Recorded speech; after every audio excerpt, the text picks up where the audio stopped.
besta do Apocalipse 13 e o 666.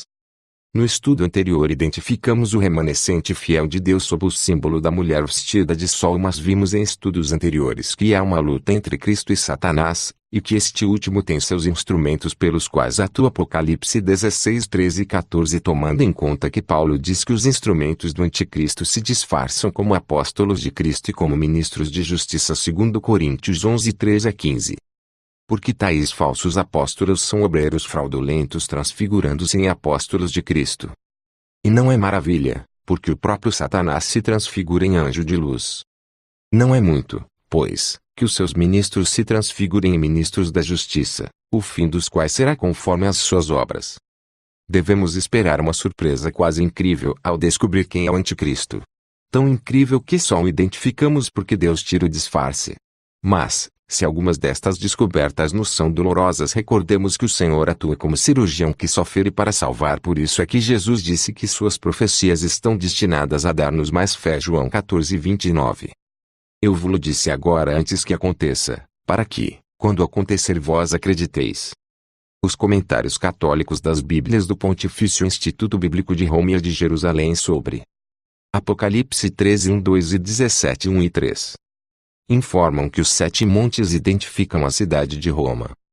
A história demonstra que esses 42 meses proféticos ou 1260 dias proféticos, 1260 anos literais, começaram no ano 538, quando entrou em vigência o edito de Justiniano, dando a Roma o poder legal para perseguir e entregar até a pena de morte os cristãos dissidentes. Ao findarem os 1260 anos, cumpriu-se a outra parte da profecia. Há algumas arrogâncias do papado que para Deus são blasfêmias, por exemplo, sua pretensão de perdoar pecados.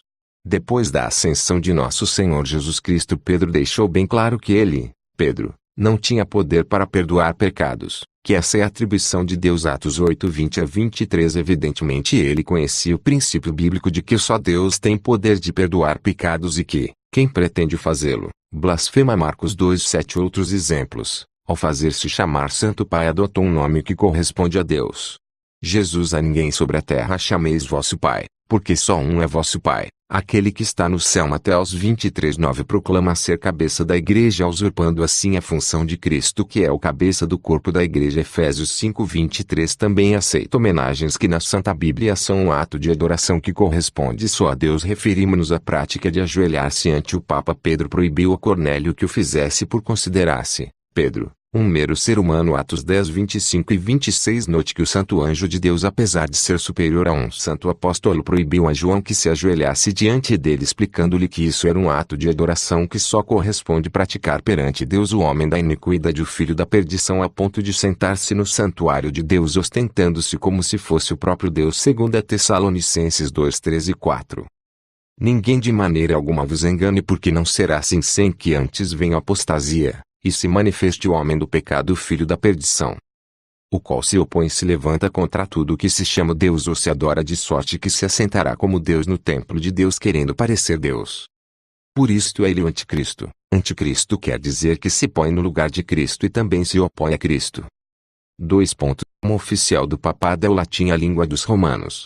Todos sabemos que os números romanos são letras, os números que usamos são arábicos provenientes dos árabes. Um dos títulos exibidos pelos papas em sua tiara é Vicarivis Filii Dei. Apocalipse diz que 666 é o número de seu nome. Calculando o valor numérico das letras deste título papal, temos o número 666. No ano 1798, ao terminarem os 1260 anos de poder perseguidor, 538 mais 1260 igual 1798, o general napoleônico Benher fez uma ferida mortal no papado. Anulou o código de Justiniano, desapropriou o papado dos 5 estados que este tinha no centro da Itália e tirou-lhe os poderes temporais. A ferida foi tão profunda que parecia que o papado não se recuperaria mais dela. O Papa Pio VI foi levado para o cativeiro em Apocalipse 13, 10, e seus sucessores se autorrecluíram no cativeiro, negando-se a aparecer em público até que se lhes restituíssem os poderes temporais. Sendo que estamos no fim do tempo da graça, Deus proclama a mais solene admoestação a fim de que não participemos do culto à besta, e ao mesmo tempo adverte que aqueles que consentem em fazê-lo terão que defrontar terríveis consequências de peso eterno. Como notamos, a besta tem um sinal ou marca o qual será aplicado sobre os que se perdem. Em que consiste esta marca fatídica? Será o tema de nosso próximo estudo.